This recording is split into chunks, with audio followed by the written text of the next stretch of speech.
Hello everyone and welcome back to TowerGate. It is Sunday, April the 29th, 2018. Day 414. That's 414 layers of the onion that we have peeled back in the process of revealing the frame-up, the deep state coup, the insurance policy, whatever you want to call it. Well, yesterday I left a link for the most recent release of the Page and Strzok texts. Fortunately, there were only 49 pages and 300 text messages, so it didn't take long to read through them. Hopefully some of you did. And I read through them about 10, 12 times, something like that. And I'm glad I did, because it took about 10 or 12 readings through those emails before I finally started, to get some grasp of what they were talking about.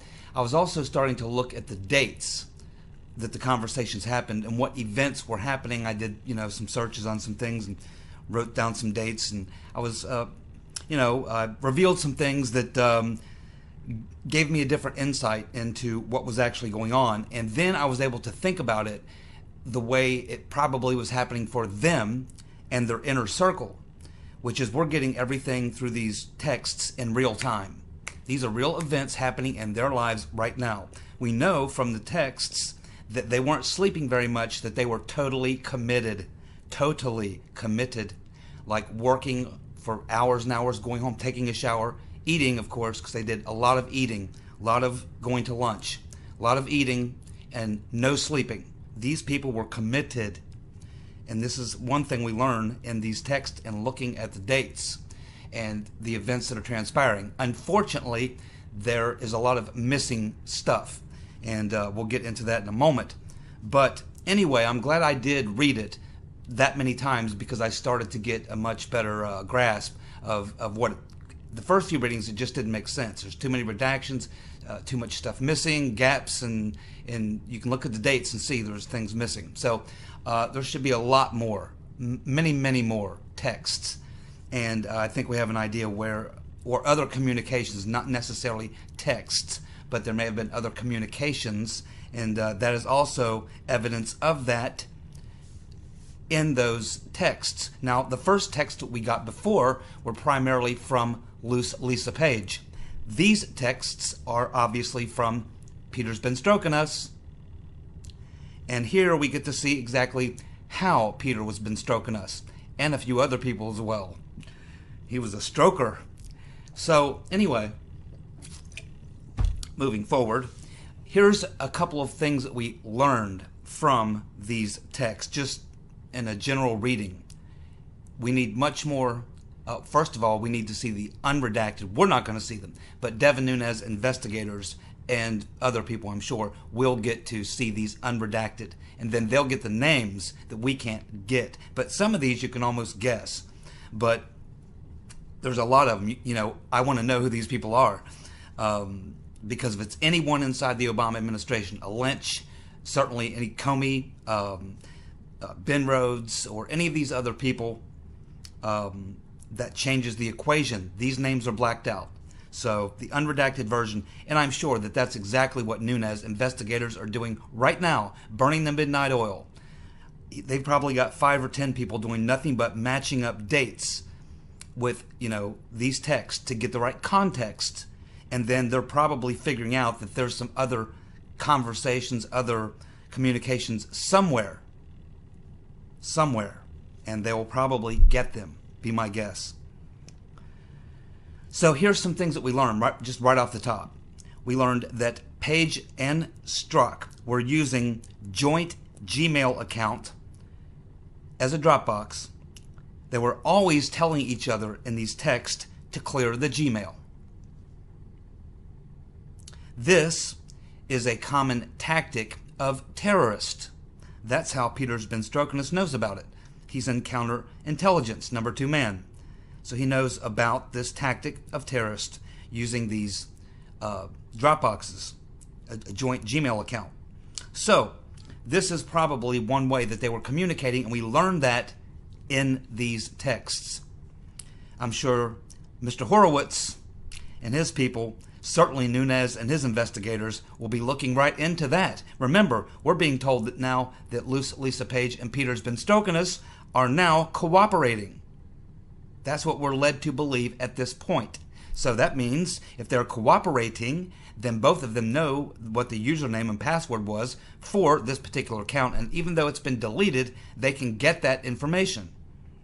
So we have to assume that Page and Strzok, if they have not already, will certainly in the very near future be coming off of that information. Now remember, we're getting this now. The IG, Horowitz, has had this information for probably months and months and months.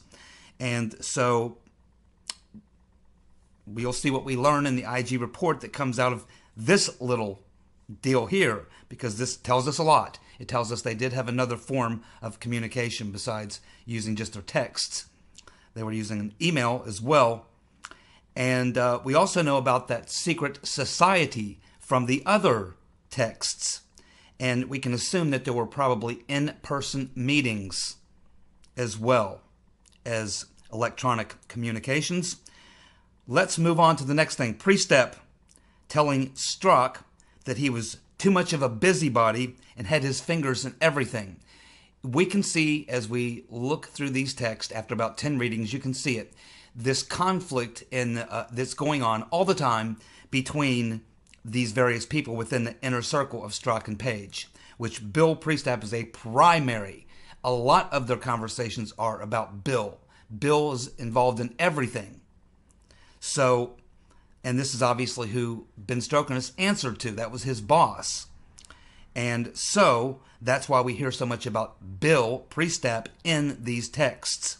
So, yeah, it's Peter Ben Strokenis, and he's complaining to Lisa Page about the fact that, Priestep, his boss, is telling him that he's too much of a busybody and that his fingers aren't everything. Now, keep in mind, we also pick up through these texts that both Strzok and Page exist in a world of chaos. They get no sleep. They're stressed out as hell. Everybody's trying to stab everybody in the back. Nobody knows what's going on. They're trying to keep a plan together, but people are going in all different directions. They're losing. Things are going off the rails.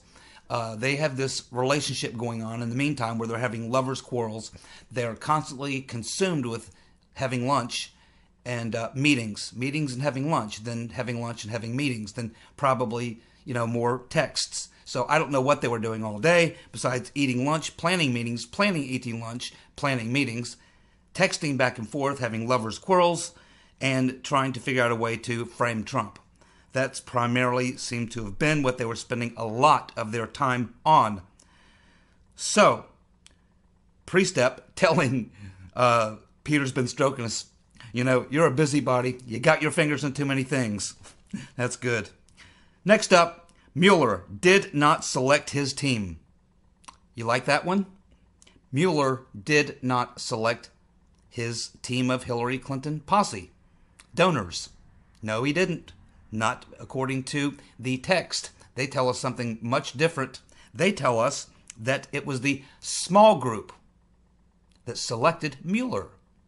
Oh, yes. That's right, the small group. And we know that because Strzok and Page were discussing who was best ideologically to be an ally to help their special counsel get Trump. Discussing who is best ideologically to be an ally to help their Mueller special counsel team get Trump. How about them apples? Wow. They need to get into that Gmail account. I'm sure Mr. Horowitz already has done that. If not, he's pursuing it now. I'm certain that Nunes investigators will be pursuing that immediately. Let's talk about just some of the funny things that I picked up throughout the unwinding of that disaster of a text event that was going on during this period, particularly during the time when Comey was fired, and the whole thing looked like it was going off the rails. It's funny because Ben Strokenis is talking about, he's trying to get, formally moved over to the SEC, and he wants to work there. He's stressed out. He doesn't want to be a part of this. It's actually quite funny, to be honest with you, about both of them. He's telling Lisa Page, he's like, yeah, well, if you do well on this, you'll probably have a good shot at getting on with this law firm. So they're both plotting their next career move during all this is going on, and they're both plotting their next career moves to get out of the mess and the craziness that they're involved in. And they realize what they're involved in. This is what's beautiful about these texts. They're in real time. These are events really happening in these people's lives. They're involved in some heavy-duty, crimes, heavy-duty crimes. Then they realize they're involved in heavy-duty crimes, but they're so caught up in it, and they believe in the mission. I mean, they're true believers. You can tell they are true believers in what they're doing. They're criminals because you're not allowed to orchestrate coups from within the bowels of the intelligence community and the judiciary. It's not really permitted in the country, generally speaking, amongst most normal people. So let's talk about the fact that, of course, there were lots of meetings. They're always going to meetings, constantly going back and forth to meetings, planning meetings. Let's see. We have the lovers' quarrels. And then, Lisa Page is, well, I'm just bitchy today or something. I mean, at one point, Peter's been stroking us, tells her, he says, God, we sound like married people. Love that one. Oh, yeah. Lunch, they're constantly preoccupied with, they're starving all the time. They're always making plans for lunch, but they're always starving. And so they're constantly eating, making plans to eat, and it's just hilarious. Let's see. Oh, yes, of course, we learned that they're sharing communications with UK officials. And they weren't just planting stories and creating propaganda in the media here at an incredible rate. I mean, we're just not talking about, a leak here, a leak there, a New York Times here, a Washington Post. They are literally have a publishing operation going on, pumping the media, not just here, but across the pond over in the UK. And they were working with some high-level folks. We learned that from these texts. Let's go on. We see a lot of, in these texts, backstabbing. We see a lot of jealousy, power brokering, power plays going on. Peter's been stroking us, has got this constant, I don't know what it is, but he's got something with this woman named Jen. We don't know who Jen is. Probably someone that works with him or at the DOJ or somewhere, but there's someone, Jen, who he has a power struggle with, who he thinks is trying to, grab into his territory or his turf, and he's trying to defend his turf. And and so you've got this power play and backstabbing, and these people are all very self-interested, you can tell, and they're all trying to cover their six at the same time. They're involved in this crazy operation. They're trying to control it, but there's so many different forces, moving around it that it's like trying to hit moving targets, and you can see that they're freaking out, as this goes on. We can, of course, see the plotting and the scheming clear in these texts. We can see Strzok hating his job, wanting to get a job over at the SAC, and he was talking about, I have to figure out how to tell Andy that I want to move over to SAC, and I've already, sent the application, and I've got some pull, He's trying to get the hell out. And we see them creating, disseminating propaganda. They were working overtime, producing false information, propaganda. As I just said, they were communicating with people in the UK, the BBC. It's an incredible amount of information is here. Let's see. Peter's been stroking us, trying to do meditation but failing. This guy's so wound up.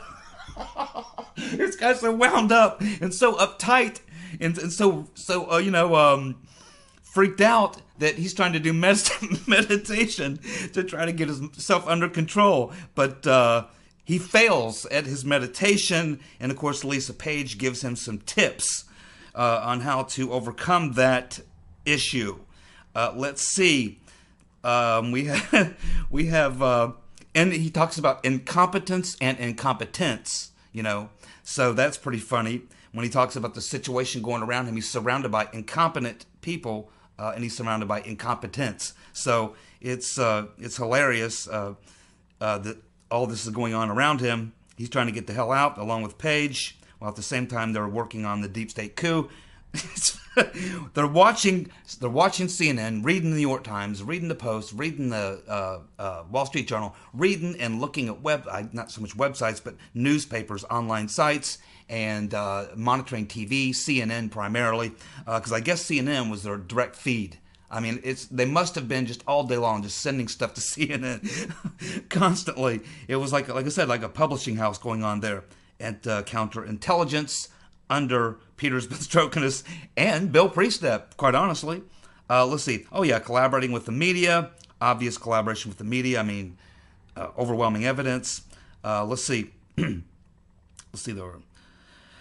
Oh, boy. Oh, yeah. Another thing that was funny that you would see in these emails, these texts,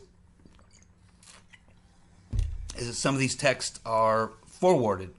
So Strzok or Page would send a text to one or the other that would actually be something that was sent to them, that they're passing on.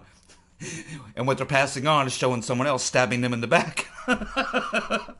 And then they get into these arguments over, argument at one point over Lisa Page wants to be in this meeting, but she's not really invited.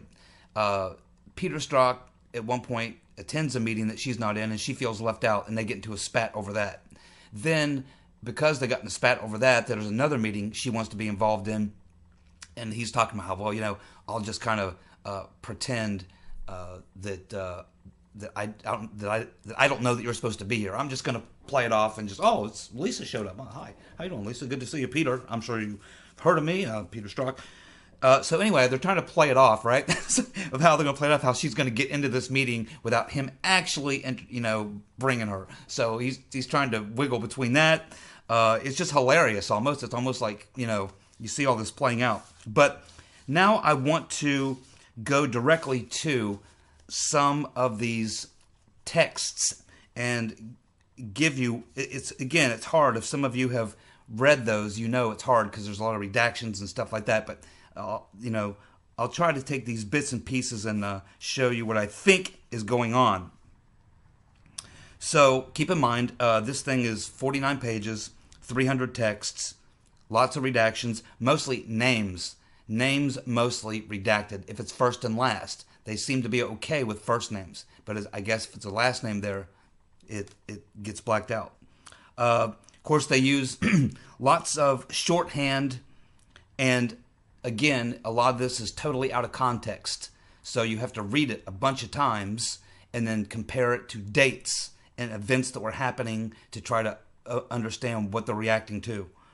That helps. But the shorthand, the coded message, they use these characters that mean something to them that we don't know. They use a lot of jargon that's like FBI counterintelligence jargon that we don't know. But so that's why I say Nunes and his investigators, or Horowitz or Huber, their investigators, they are able to look at that stuff because they have FBI counterintelligence people who know to look at those things and say, okay, well, this means this means that, this means this. So we don't really know that, but there are people who do, and I'm sure they're looking very, very closely at all of this. But again, the best thing you can do is just try to pick up the general, idea, the general feeling that was happening at the time between these people as this is all going on, and do your best with that. So let's get to the next one here. Yeah, there's big gaps where there's nothing you can tell. You can look at the dates and see, okay, now they have to have communicated. I mean, these people talk constantly. And we know before from Page's texts, they text a lot more. But again, we learned in these texts that they did communicate through at least one other electronic way, through email, and they most likely had personal, private meetings where they probably discussed the real stuff that they wouldn't do on any electronic communication.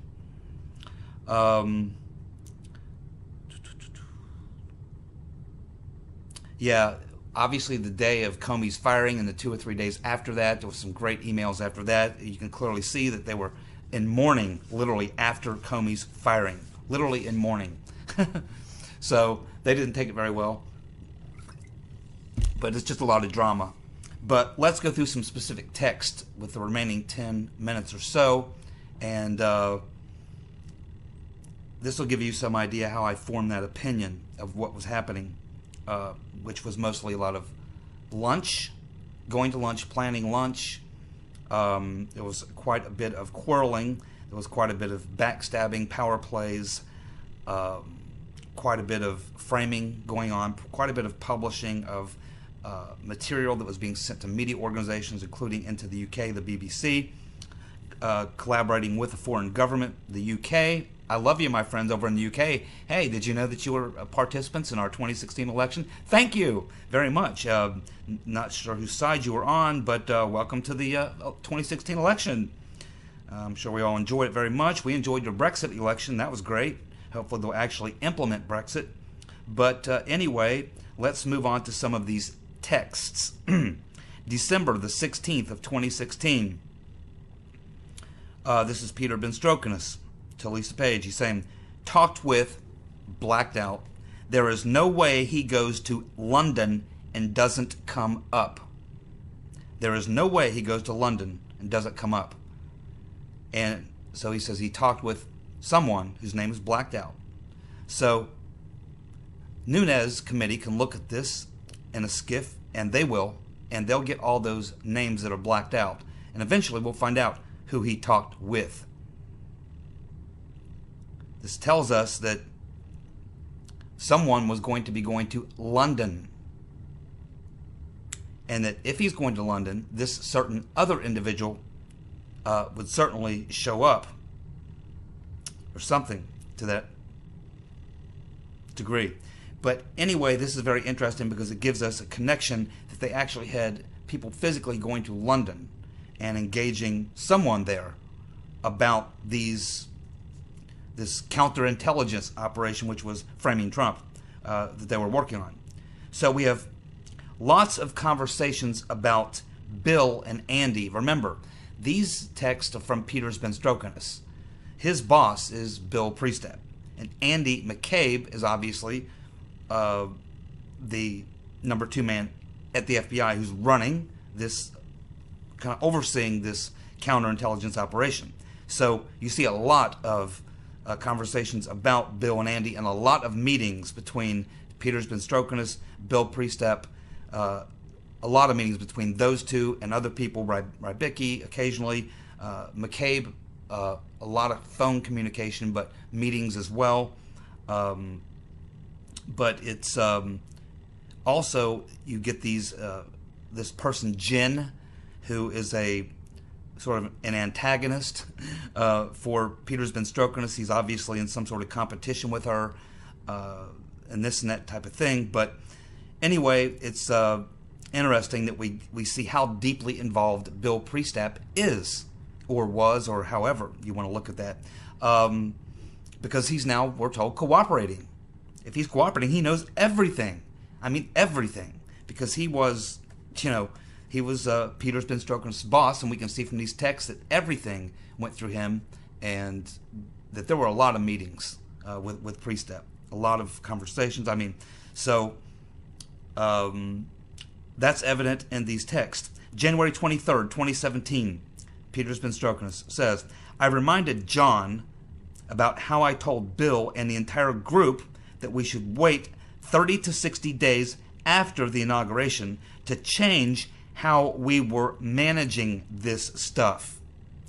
As it is, he went ahead and everything is clearly off the rails.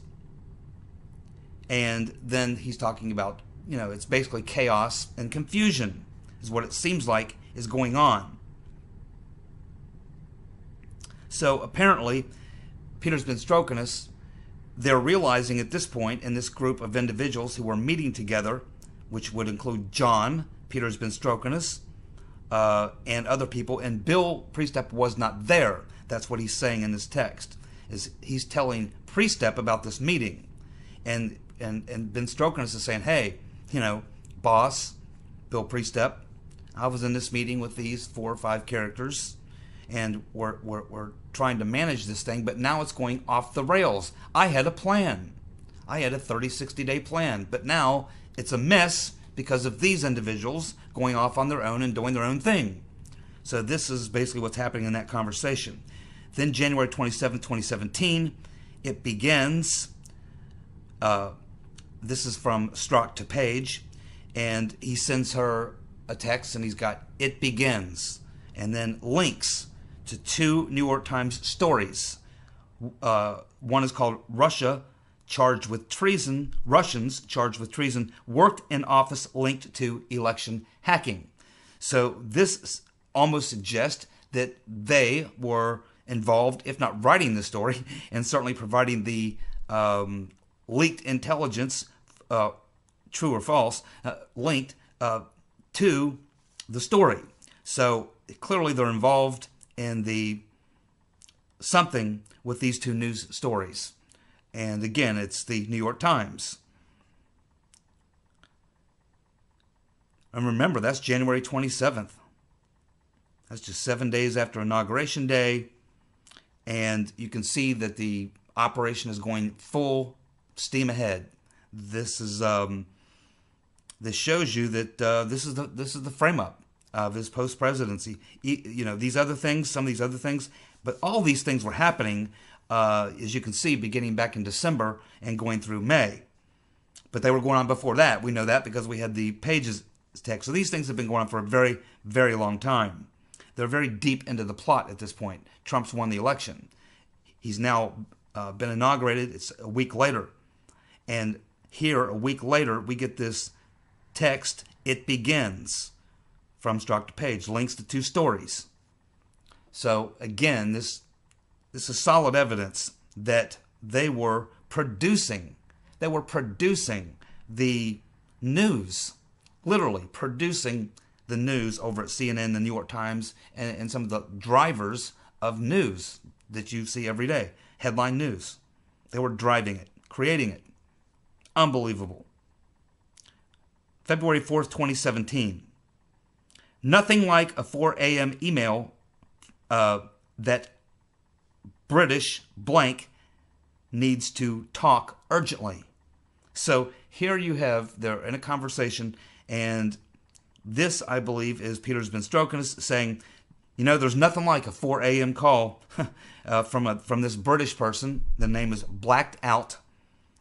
A 4 a.m. email that British blank needs to talk urgently. So they're texting him at 4 o'clock in the morning, urgent text, gotta talk, and it's somebody from the UK. Someone from the UK is texting Peter Ben Strokens at 4 a.m. needing to talk urgently. Name blacked out. They'll get that name. What if it's Jonathan Down the Hatch Downer? What if it's Christopher Steele? What if it's Theresa May? I can tell you it's not Nigel Farage. February 8th, 2017. Just heard from name blacked out. He said he went up to Flynn's office and was unable to get, and then they use some sort of coded text. So it sounds like, just heard from so-and-so, he said he went up to Flynn's office and was unable to get something. Who, he just heard from, who did Peter Ben Strokens just hear from? That name is blacked out. They'll get that. Nunez's investigators will get that. He said he went up to Flynn's office and was unable to get what? What were they going up to Flynn's office to get? I wonder if Flynn was there. That needs some exploration. February 14th, 2017. Is Andy good with the F-302? Is Andy good with the F-302? This is obviously Peter's been stroking us, asking Lisa Page. Is Andy good with the F-302? We know what a 302 is. We've talked in depth about the 302s. They are basically reports that are made after you interview a suspect, a witness, or someone like that. And the F most likely stands for Flynn. Is Andy good with the Flynn 302? Boy, that certainly raises a lot of questions, doesn't it? This suggests that Peter's been stroking, saying, yeah, how did Andy like the way that 302 looked? Why would he say that? Because there's something he wants to know if it pleases Andy, because Andy obviously told him what he wanted in that 302. So either Peter's been stroking us was ordered to write the 302 in a certain way, or modify the original, or change it, or throw the original away and write a new one. We don't really know, but it sounds like they were tampering with the 302. That's what it looks like to me. This needs further investigation, and I'm sure it'll get it. It's probably already gotten it. Mr. Huber's probably got it in his pocket right now. February 28th, 2017, Strzok and Page. Strzok's sending this to Page. He says, meek women don't change the world. No, meek women don't change the world. They also don't try to pull off a deep state coup, Pete. Last time I checked, most strong women, meek women, any type of woman you want to think of, are not in the process of pulling off a frame-up on the President of the United States, duly elected by the people. But let's move on to March 1st, 2017. Page and Strzok, Page to Strzok, saying, hey, see the New York Times story. Should be the guys correcting the nothing. And then the Strzok response to that is, New York Times, what the fuck are they doing? So here we go. They're talking about a New York Times story that they obviously either planted or had someone correct or had someone edit or something. Some story from the New York Times that they obviously had some role in correcting or what have you. And then, of course, Strzok's obviously not happy with it. And he's obviously, what are these people doing? What are they doing? So again, he's getting all upset because he's not completely in control. This guy's obviously a control freak. So then we get March 1st, 2017, Page and Strzok, where Page sends something to Strzok and says, hey, BBC News, Trump, Russia. BBC News, Trump, Russia. So this would suggest that they're sitting back monitoring BBC, and that we know that they're communicating with someone in London. Someone probably connected to the BBC is who they're connecting with in London. And they are literally not just pumping this information inside the American media complex. They are pumping this information out to the BBC, who's more than happy to oblige. More than happy to oblige. March 17th, 2017. Hey, I didn't hear right that the product we wrote 2 nights ago was sent to Graham and the White House or anyone else. Wow. So here they are talking about the fact that they produced some product that would be some sort of counterintelligence information about the deep state coup, the insurance policy, whatever you want to call it, the frame up. They're talking about the fact that the product that they wrote up 2 nights ago had been sent to Graham and the White House. Obama, that would be the Obama administration. That would be Obama, Lynch, or anyone else probably in his cabinet, because he says the White House. That would certainly be the president and his cabinet. Also to Lindsey Graham. We can assume Graham is Lindsey Graham. And then he's asking about anyone else. So obviously he and some others wrote something which he defines as the product that was sent to, we assume, Lindsey Graham and the White House. And he wants to know who else it was sent to. That's Peter's been stroking us. We have Lisa Page on April 6, 2017, sending it to Peter's been stroking us. Have you gotten any update for Corton about the timing of the New York Times piece? Still haven't eaten. She still hasn't had lunch. They make a lot of lunch plans, but she just can't get any lunch. And the whole time, she's waiting for an update from Corton about the timing of the New York Times piece. Yeah, man, when I'm planting the story, I can't get some lunch because I'm busy planting the story. Let me know when the story I just planted comes up in the New York Times. Give me a sandwich. 4/22/2017. Article is out. Yay! Now I can have that sandwich. May 8th. Fuck. Clapper. Yates. Through Graham questions are all playing into the there should be an unmasking request record for incidental collection. So Peter's been stroking us, is really angry because he's watching these hearings and Yates and Clapper are answering questions from Lindsey Graham, and he thinks they're playing into the narrative of there should be an unmasking request or record for incidental collection. So Lindsey Graham is trying to find out if there's any record of their unmasking request, and Yates and Clapper, the answers they're giving are not satisfying to Peter's been stroking us. Well, I am out of time, so I've got to go, and I'll pick up there in the next video. There's a few more interesting texts we'll get to. You guys have a good night. Talk to you Monday. See ya.